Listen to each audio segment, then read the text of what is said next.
Honorable Speakers, Your Ladyship, the Chief Justice on Martha Koome, all national leaders and leaders from across our entire spectrum, members of the diplomatic corps, fellow Kenyans, ladies and gentlemen, hamjambo. Hamjambo tena. Asanteni sana. Siku ya leo tumepatiwa heshima kubwa sana kwa kupata mgeni wa nchi ya Sierra Leone, rais wa Sierra Leone ambaye ametutembelea kuwa mgeni wetu wa heshima katika shughuli hii ya kusherekea Madaraka Day. Na mbele ya niseme lolote lingine, ningependa kuchukua nafasi hii kumkaribisha aweze kuwasalimia Wakenya na kutoa salamu zake na pongezi zake kwa Wakenya wote. Your Excellency, I'd like to take this opportunity to welcome you to have a few words with the Kenyans who are looking forward and are very excited about you coming to visit us. Karibu sana. Welcome.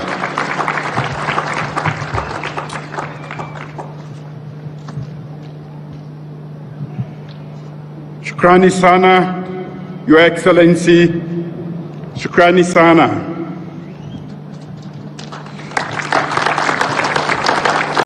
Your Excellency, the Honorable Uhuru Kenyatta, President of the Republic of Kenya, the Honorable William Ruto, Deputy President of the Republic of Kenya, Your Excellency, Mrs. Margaret Kenyatta, the First Lady of the Republic of Kenya, the First Lady of the Republic of Sierra Leone, Madam Fatima Mada Bio, members of government, and honorable cabinet secretaries present here today, members of the National Assembly and Senate present, members of the diplomatic and consular corps, distinguished ladies and gentlemen, outstanding Kenyans who have made this visit both remarkable and memorable.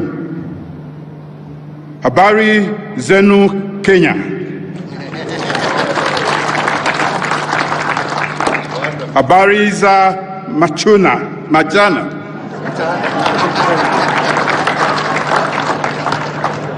I'm truly honored, ladies and gentlemen, and ever grateful to President Kenyatta and to you, the Kenyan people, for the generous invitation to join Kenyans in celebrating Madaraka Day on these hallowed ground, Uhuru Gardens. Asante sana, Kenya. Congratulations. It is a momentous day, as President Kenya and others have said. It is the day on which Kenyans asserted that through the dignity of independence and self-governance, they would work hard together to create a future of which generations unborn will be proud. In the spirit of nation building and Harambee, the new nation reflected the blood, the tears, and the sweat that had gone into that unrelenting national effort from ordinary citizens and their leaders. As Mzee Jomo Kenyatta of blessed memory reminded Kenyans, our children, and I quote, our children will learn about the heroes of the past, but our task is to make ourselves the architects of the future, end of quote. On this 59th Madaraka, I can confidently say that Kenyans have embraced that task and acquitted themselves very well. Congratulations, Kenya. Our path since independence for our nascent African nations of Kenya and Sierra Leone may have been different. In each of our ways, it has been arduous, maybe not what our forefathers imagined, and probably best left untold. But we can both celebrate in Kenya and in Sierra Leone that we have been through the crucibles. We have faced and mastered our fears and doubts. We have triumphed over adversity, and we have worked hard to build just, inclusive, peaceful nations on both sides of the great continent. But more importantly, the fraternal bonds between our two nations keep getting stronger. On Sunday, I joined the Kenya Defense Forces to celebrate the heroism of 4 Kenyans and the sacrifices of thousands of Kenyan soldiers who fought to restore peace and stability in Sierra Leone. If today we are the 4th most peaceful democracy in Africa, it is partly because of the sacrifice of Kenyans. Thank you, Kenya. When Ebola struck, Kenyan nurses and doctors were at hand to see us through that difficult moment. When we faced challenges for computing equipment for our first ever digital population census, President Kenyatta extended a hand of typical Kenyan generosity. And there is so much more to say. Our two nations have stood together in war, in peace, and in solidarity. We have pursued a collective agenda and continue to deepen cooperation at the bilateral and the multilateral levels. President Kenyatta's great work in this country, from electricity, ports, roads, railways, housing, to healthcare, education, food, security, and growing the Kenyan economy through trade and investment, has showed us in Sierra Leone what is possible. We are therefore also here to strengthen our ties with Kenya in areas of international cooperation, peace and security, wildlife and tourism, ICT and education, and trade and investment. In this spirit of interdependence, with a view to the mutual benefit of our two nations, let me close by reminding us of 2 proverbs, one Kikuyu from Kenya and one Mende from Sierra Leone. The first one is from Kenya. One log does not make a bridge. This reminds us that for safety and strength, and for reassurance that we will continue to traverse difficulties together, we must continue to work together and make our bonds even stronger.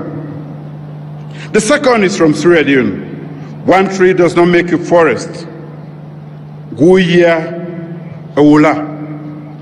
That reminds us that only through interdependence and unity of purpose can we truly grow stronger and be more formidable as nations.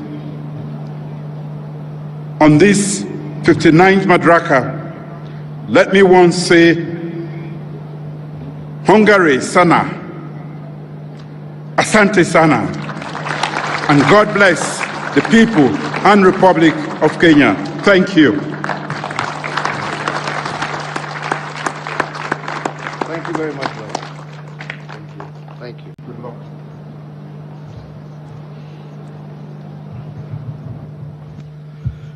Asante sana. Fellow Kenyans, today I'm delighted to return to these grounds of Uhuru Gardens to commemorate the 59th Madaraka Day, and indeed overjoyed because after 58 years of self-rule, this is the first time we are celebrating Madaraka Day at these hallowed grounds.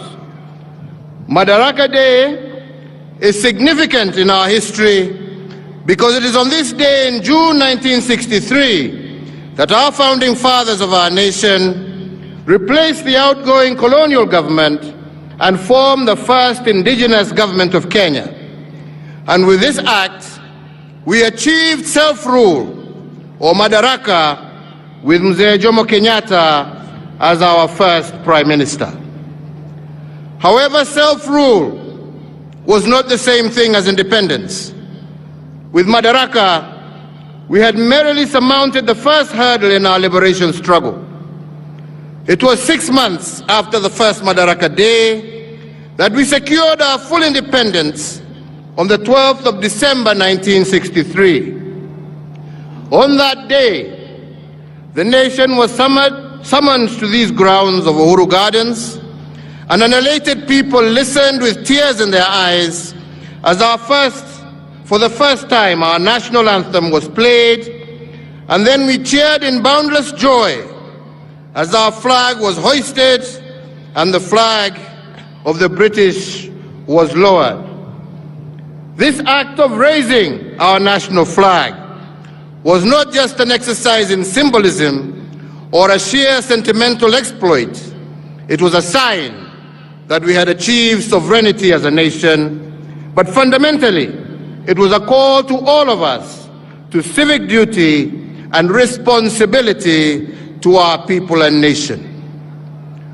Once hoisted, our founding fathers reminded us that the flag was not just a cloth painted in designs of 4 colors.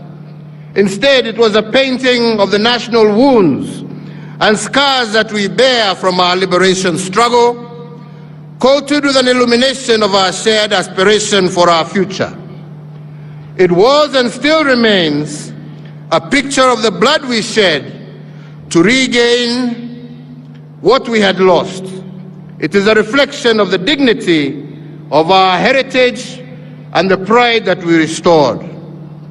And because the ultimate act of every liberator is to lay down their weapon, the shield and the spear on our national flag is a symbol of our victory, but it is also a notice of readiness should our heritage of splendor be threatened.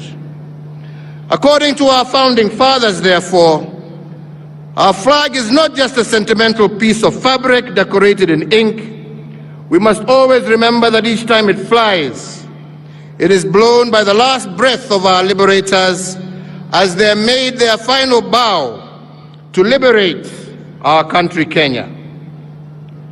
And why did our independence heroes choose these gardens as a place to midwife our young nation? What was the significance of these grounds in the history of our liberation struggle? And what did they want remembered by generations to come? On these very grounds sat the largest concentration camp in colonial Africa, holding up to 10,000 freedom fighters at any one given time. Many of our compatriots were tortured and maimed for life in that camp, and many more unknown heroes died in this field. The horrors of this camp and what inspired our founding fathers was that the tree of freedom must be watered by the blood of our patriots. And that is why on Jamhuri Day 1964, we planted a Mugumo tree as a solemn and symbolic reminder of this eternal truth. Although the colonizers killed the messengers in the camp, they could not kill the message. The liberation fever spread across our nation, and the colonizers had no option but to give in. And why do I call Uhuru Gardens hallowed? It is because our founding fathers wanted us to celebrate this ground as a camp of martyrs and the birthplace of a nation, a place of remembrance, healing, and renewal. Each time we gather at this birthplace of our great nation, we must remember that being free is the easy part, but staying free is the difficult part. And although we are now fully free, we cannot continue to claim freedom casually. Instead, we must begin to practice it and jealously guard guard it against all threats, both foreign and domestic. The practice of freedom comes with a price. If our heroes paid the price to liberate our nation, we must similarly pay the price of nurturing our freedom. But fundamentally, we must remember that the price today is not the price tomorrow. The price of liberating the nation is not the same price of growing the nation. To keep and nurture our freedom, we have to pay a higher price. And part of this price is to be trustworthy stewards of what our founding fathers passed down to us. So my joy today is that we have been able to restore the sanctity and historical significance of Uhuru Gardens. Following many years of neglect, this historic site had become a den of thieves, and in fact it is on record that part of the 68 acres on which these grounds sit had fallen into the hands of unscrupulous individuals. We have reclaimed it and grabbed the site back and restored its dignity and purity. Yesterday I had the distinct honor of inaugurating these grounds as a monument and a museum of remembrance and a place of unedited history. And we have done this because a progressive nation does not hide its history. It confronts it and endures to correct it so as to change the future. Each time we celebrate our liberation struggle, tradition demands that we ponder a series of questions. Fundamentally, we must ask how. How have we built on what was handed down to us? What account can we give of ourselves as the successors of the cause of our liberators? And can we honestly say that we have been faithful stewards worthy of their sacrifice? On the 9th of April 2013, I assumed office as the nation's 4th president. Today, 9 years and 2 months later to the day, in discharge of the mandate you bestowed upon me, my administration has built on the gains secured by the previous 3 administrations and strengthened our social fabric, making Kenya safer and healthier, fairer and just, a nation where justice is truly our shield and defender, reinforced our educational and technical excellence, integrated devolution as a way of life, and successfully led the nation through the worst global health crisis in a century, while also expanding economic opportunities for Kenyans. As Kenyans, we often dwell on what and how without asking ourselves why. And so I answer, why have we invested so heavily in infrastructure? Why has my administration extensively equipped and retooled our defense and security agencies and expanded the benefits enjoyed by the staff therein? Why has the government driven digitization in the delivery of public services while also fostering grassroots location and access at the same time? Why has my tenure in office seen so much emphasis on transformative programs, reforms in healthcare, education, agriculture, energy, titling of land, housing and social protection, affirmative action, commerce and industry, and the ease of doing business? We have done all of this because they are interrelated aspects of our national life that are tied together with a singular golden thread, areas of challenge that can become the engines that drive Kenya into a more just and prosperous future. Fellow Kenyans, national security and defense has been a priority area since 2013 because we cannot deliver on our national anthem's promise of plenty within our borders if these borders were porous and insecure.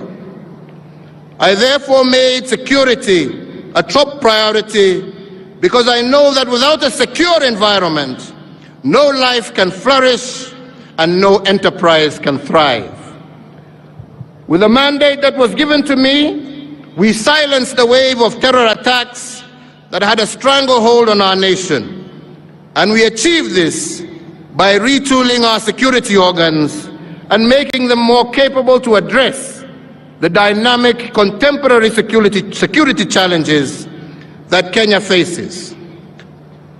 To all our security officers, because of your commitment to defend our nation and to squarely face new dangers, every citizen is able to participate in the social economic development of our nation. You have kept us free, you have preserved our way of life, and allowed us to enjoy the present as well as protect tomorrow, and we thank you for that service. In realizing equitable development through devolution, it was my distinct honor to be the president who received, fostered, and gave impetus to the devolved system of governance.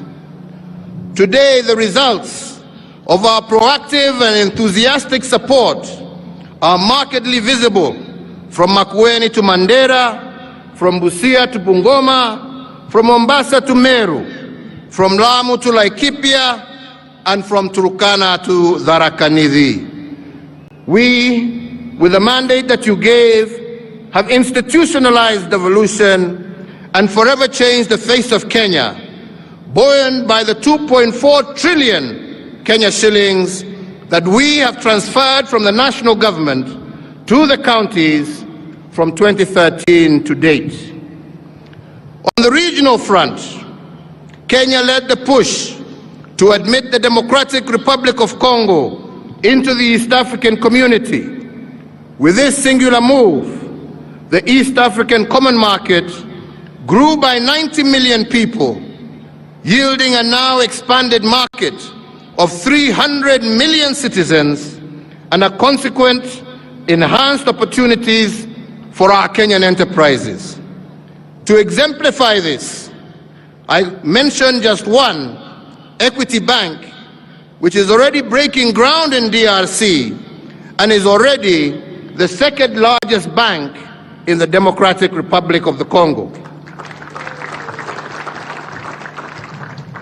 On the global stage, we remain a leader in the cooperative multilateral order, as evidenced by our membership of the United Nations Security Council that has provided us a voice on international peace and security matters that threaten our humanity.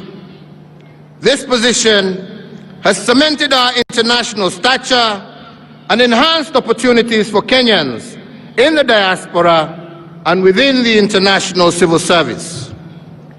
In return, diaspora remittances have increased tenfold in the last decade, and they now stand at an all-time high of over Kenya shillings 400 billion in 2021, surpassing traditional exports and making Kenyan human capital our greatest export.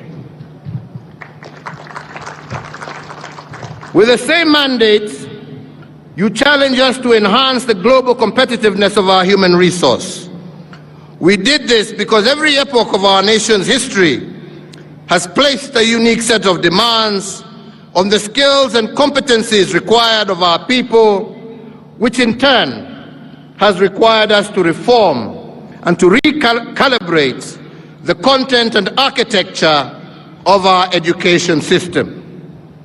At independence, our founding fathers embarked on a mission of course correction to transition from a colonial education system that prepared learners for servitude to one that gave them the tools to lead a newly independent nation. In 1985, we made yet another monumental shift by transitioning from the 7423 system into the 844 system. But with time, fellow Kenyans, the 844 curriculum became inconsistent with the aspirations of our growing nation, particularly because of its overloaded curriculum and its focus on rote learning and the passing of exams as the ultimate goal of the system. As we began re-engineering it, we had to return to the foundational philosophy of education, and that is, citizens never fail. It is systems that fail them. And if the systems are inconsistent with the aspirations of the people, then the systems must be changed.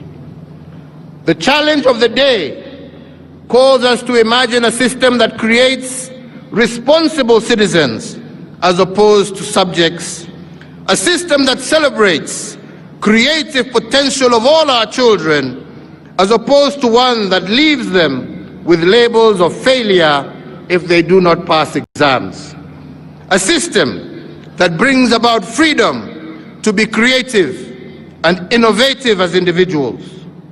This is the promise of the competency-based curriculum, and that is why in December of 2022, the pioneer CBC class, now in 6th grade, will transition to junior secondary. And we believe, and given the manifest success achieved in such a short period of time, there is no turning back with respect to competency-based curriculum.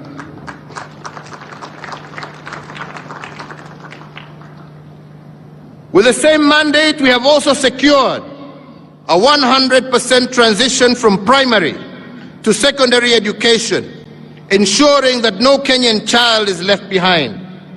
We have also achieved Africa's first one-to-one child-to-book ratio and restored the integrity of our national exams. In regard to higher education, we live in a time when knowledge is placing other resources as the main driver of economic growth, and thus education has increasingly become the foundation of a greater individual prosperity. Our universities continue to incubate innovations and to prepare the next generation of leaders who are technically proficient and knowledgeable. Talents continue to be nurtured, and a workforce that is globally competitive is, with each passing year, transitioning from our institutions of higher learning into prominent positions locally and abroad. To ensure that even those that are not admitted to universities get an equal chance, we have transformed our technical and vocational education training. Where they stood only 52 institutions in 2013, today Kenya is home of 238 institutes, representing a 435% growth. With this transformation, every Kenyan child has a chance to make it.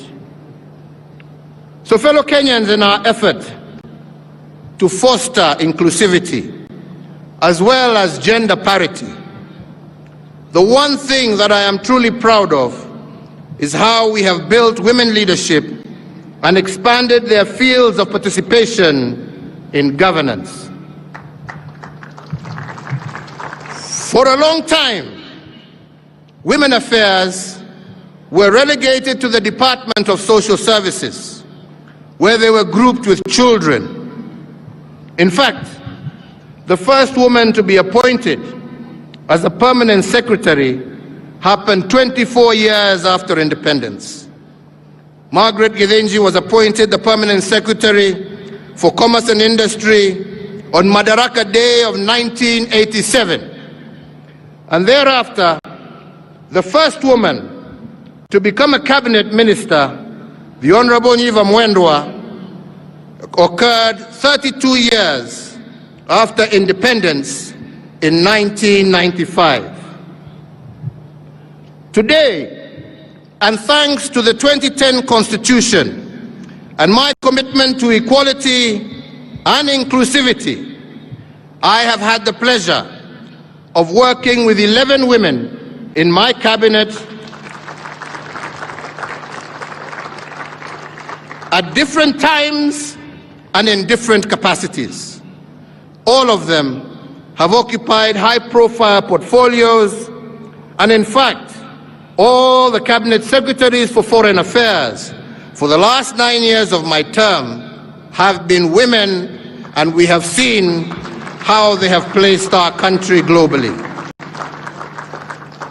Of equal note is that my administration has also fast-tracked the promotion of women in leadership in our security sector. I appointed Fatuma Ahmed as the first woman Major General of our Defense Forces in 2018. Similarly, the first holder of the constitutional office of Auditor General of our Republic was appointed under my administration, Mrs. Nancy Gadongo, and she was appointed in 2021 and continues to serve the Republic in that capacity. And of course, we have our three arms of government, one of which is now headed by a woman. After 58 years of our independence, in May of 2021, I had the profound honor of being the first President of the Republic to commence an address with a salutation, Madam Chief Justice, when the Honorable Lady Justice Martha Koome assumed office as the first woman Chief Justice. We are also proud of the fact that Kenya's judiciary boasts a female Deputy Chief Justice, a female Chief Registrar, and many female principal judges and presiding judges across our superior courts.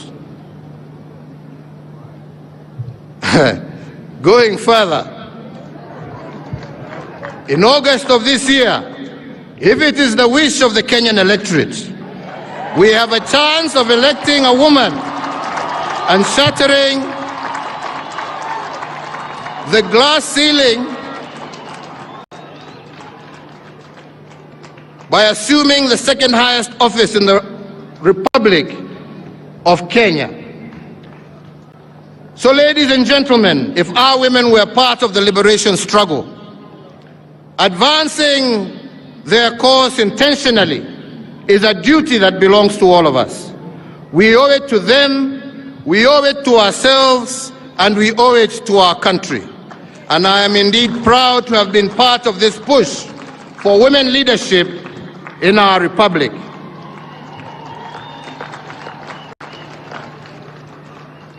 Fellow Kenyans, ladies and gentlemen, now I will give a further account of how my administration has multiplied the fruits of our liberation.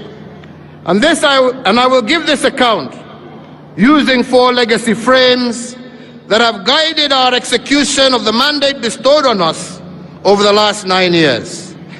These are what I have been calling the big push investments, economic acceleration, restoration of dignity, as well as political stabilization. I begin with the first legacy frame of the big push investments, and I want to start this frame because the question many have begged is why the heavy investments in infrastructure. I have been asked severally why we have built the dams, expanded ports, built new ones, increased our road network, revived dead railways as we have built new ones. And our logic here has been very simple. It has nothing to do with what we have built, but everything to do with why we did it. The naysayers have said that we should not invest so heavily in infrastructure because people do not eat roads, they do not eat bridges. I have refused their pessimism because I know what a new road means to a farmer who has for decades been unable to get their produce quickly to the market. I refuse to delay the dream of world-class ports and fishing support infrastructure because we wanted our fishermen in our oceans and lakes to be able to gain more from their sweat of their brow.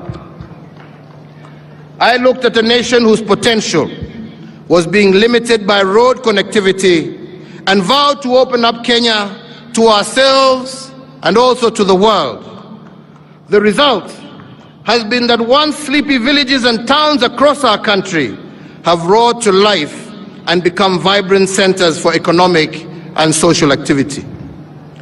The result was the appreciation in the value and utility of land in many rural and peri-urban areas, instantly elevating many thousands of homes out of poverty. Similarly, fellow Kenyans, we have learned, and that is why we say we must learn from our history, is that when the British built the Kenya-Uganda Railway, some people called it the railway to nowhere, passing through a swamp called Nairobi. But to the colonizers, the railway was not the end game. What the railway was meant to achieve was the end game.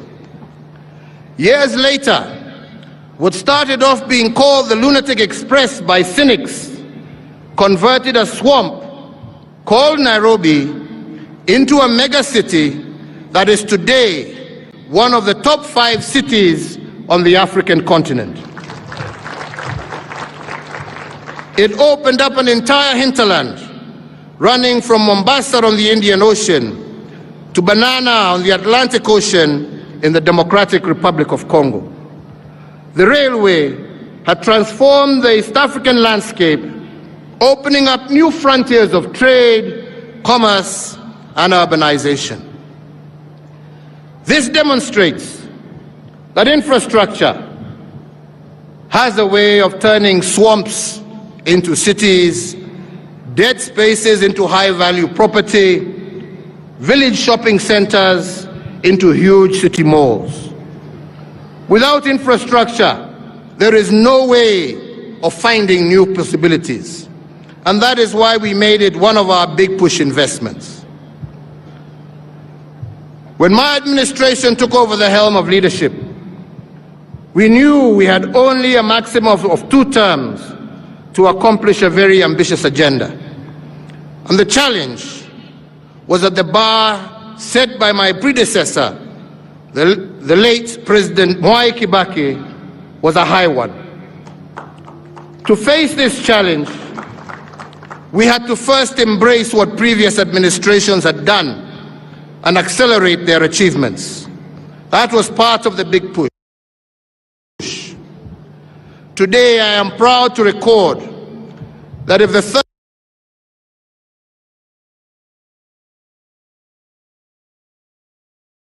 Kenyan administration built 2,000 kilometers of tarmac road, we accelerated this achievement by building over 11,000 kilometers, which is close to 6 times what they built. In fact, truth be said, we have built more roads in 9 years than what all previous administrations combined, including the British, built in 123 years. Wapende wasipende, hiyo ndio ukweli wa mambo.